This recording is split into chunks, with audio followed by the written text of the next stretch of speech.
Sejam bem-vindas todas as pessoas que chegaram aqui nessa nossa primeira aula de apometria horizontal.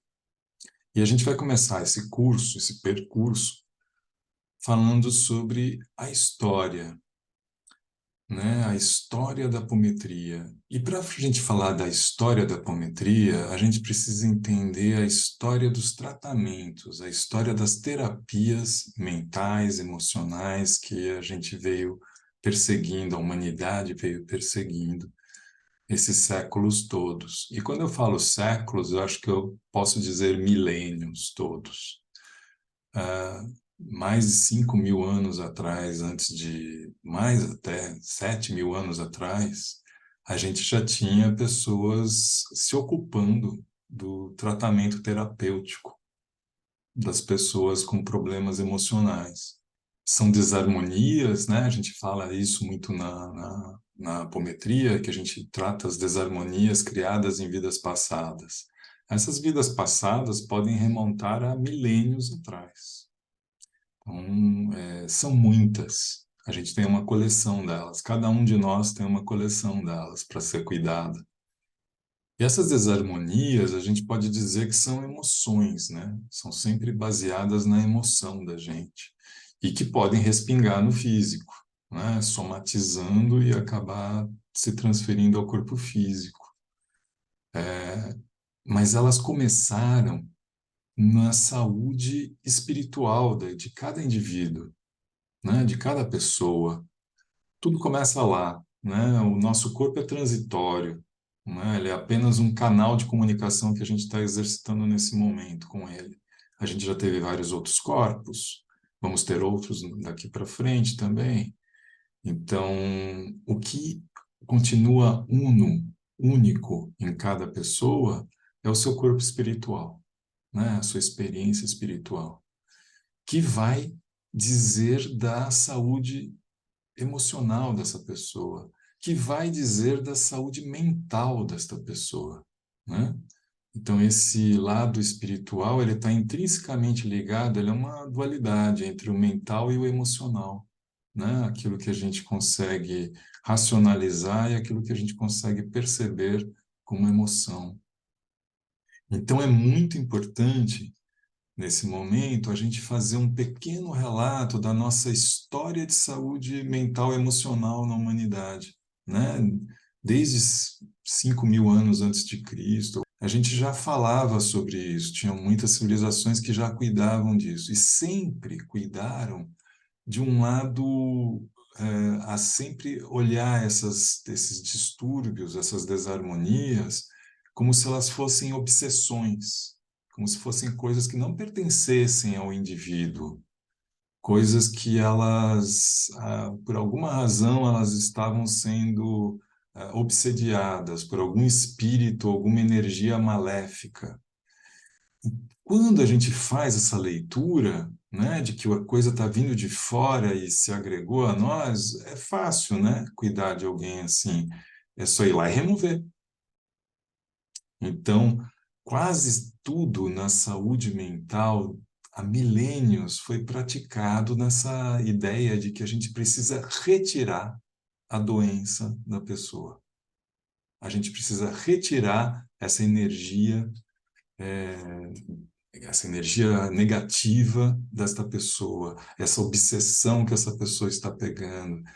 Então, sempre foi visto dessa forma, né? E aí a gente teve os rituais, né? Todos os rituais que a humanidade já praticou, alguns muito violentos, alguns outros não, mas sempre foi nessa ideia dos rituais xamânicos, dos rituais de exorcismo, né? Então, sempre esse caminho de extrair o mal da pessoa. E aí tinham, desde de rituais que faziam realmente algum sentido indireto para a pessoa e ela realmente se curava, alguma coisa do gênero, ela conseguia algum tipo de harmonia, ou às vezes até que não conseguiam nada, nenhum tipo de resultado. E aí o problema não era do ritual.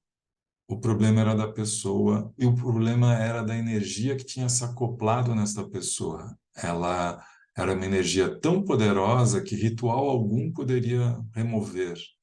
E aí o que que se fazia? Aí se praticava todo tipo de atrocidade, né? Punições, exclusão da sociedade, exclusão por morte, né? Matavam essas pessoas como sendo indesejadas, maçãs podres na sociedade. Esse tipo de pensamento de extração, de exclusão, foi que criou aquelas coisas que a gente vê até hoje, né? A ideia de lobotomização, né? A medicina mais arcaica fazia, e atual também, não pensem que é medicina arcaica só que fazia isso. Agora, recentemente, a psiquiatria ainda praticava esse tipo de coisa, lobotomização, furos cranianos, né? Para extrair o mal da mente da pessoa. Isso é uma coisa muito recente, né? Não é uma coisa tão recente que eu digo, é de séculos para cá, dentro dessa história milenária, de uns séculos para cá, mais ou menos na Idade Média em diante, que se pratica muito a ideia, que se praticou muito a ideia de que a doença emocional ela se concentrava na mente, no cérebro, né? Antes disso, nem isso se pensava que era o corpo inteiro, né? Que era o coração, que era o peito, né? Então tinha foi uma evolução imaginar que eles começaram a cuidar dessa parte do corpo. E aí chegou a psiquiatria, né? A psiquiatria chegou para, como a medicina, uma parte da medicina, para cuidar desses casos de desarmonia emocional, mental. Num primeiro momento, com procedimentos bastante, digamos assim, medievais, né? Camisas de força, choques, coisas do gênero que vinham sempre no sentido de dar um choque na pessoa, um choque de realidade na pessoa, porque você entendia a psiquiatria no início da humanidade, aí da história dela, entendia muito que essa condição da pessoa sairia através de um choque que recolocasse ela na normalidade, né? Então se procedia dessa forma, muito assim, e não se parou de fazer a história de exclusão, né? Os manicômios, o que são os manicômios, senão depósitos de gente indesejada, né? Depósitos de gente perigosa, depósitos de gente incontrolável.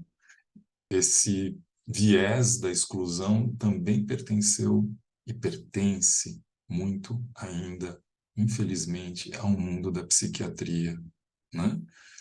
Embora exista uma luta antimanicomial, né, no mundo inteiro, desde os anos 50, se fala muito sobre isso, e se pratica muito isso, mesmo dentro da psiquiatria, ainda há psiquiatrias manicomiais, né? Agora são clínicas mentais.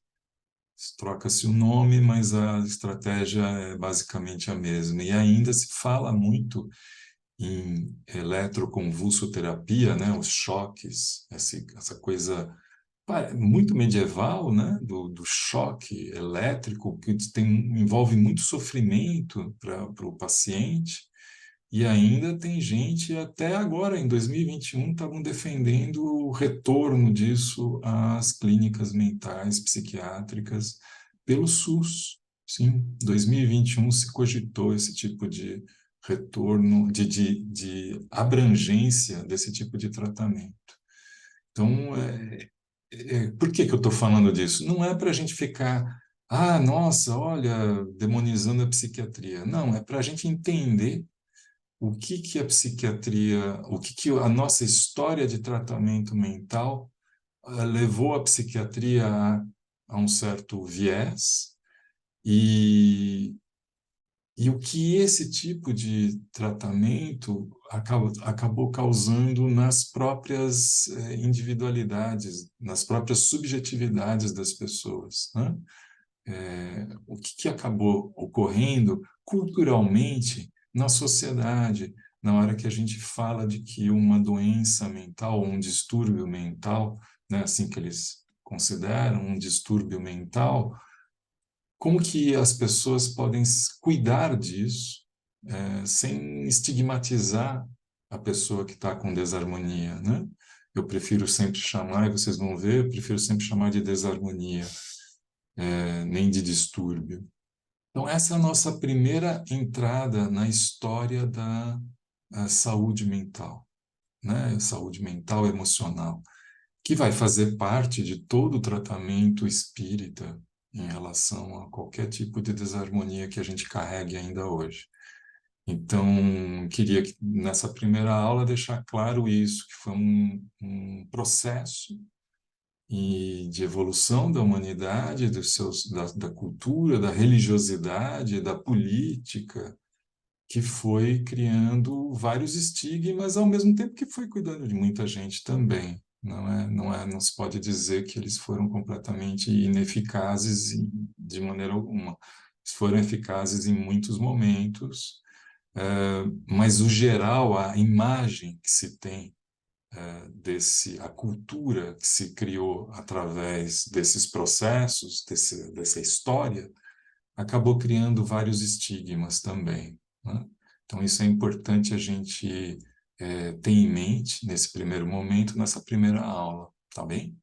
A gente agora, na próxima aula, vamos seguir falando um pouco mais da saúde mental atual, de como que a gente cuida da saúde mental e emocional atualmente, beleza? Então, até a próxima aula, deixe seu like se você gostou, se inscreva no canal e ative o sininho para que você possa ser avisado das próximas aulas que vão ser postadas, tá bem? Até mais, até a próxima aula.